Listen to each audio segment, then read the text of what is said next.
في خلال زمن التنزيل القرآني في النصف الأول من القرن السابع للميلاد، كانت الحصيلة المعرفية للعالم تقول بحركة الشمس حول أرض ثابتة.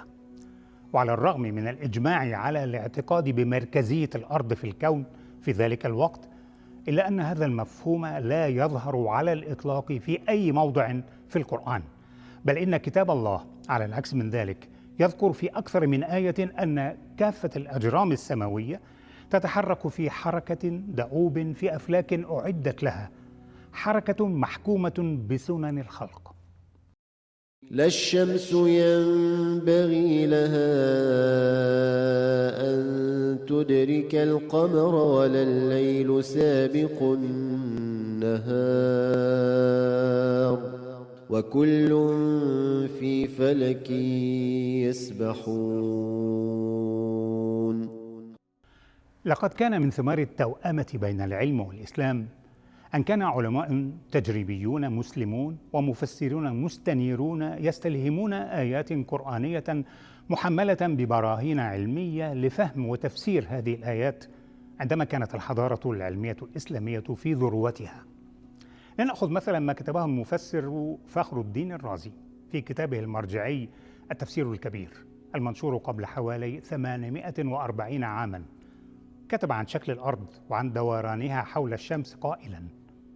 إنه على الرغم من أن الأرض قد وصفت في آية بأنها مستقر،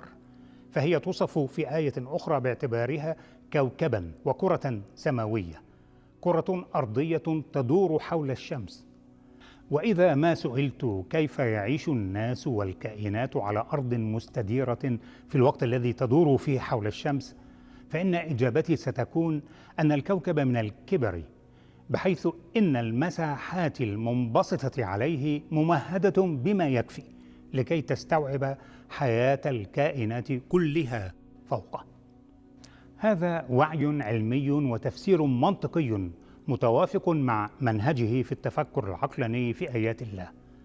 وفهم متقدم بقرون على ما تبع عصره من جهالة وتخلف عن شكل الأرض ودورانها حول الشمس حتى في عصرنا. ومن عجائب زماننا هذا أنه وبعد أن شاهد العالم منذ 60 عاما ولا يزال إلى اليوم يشاهد البراهين العلمية الدالة على شكل كوكب الأرض المكور،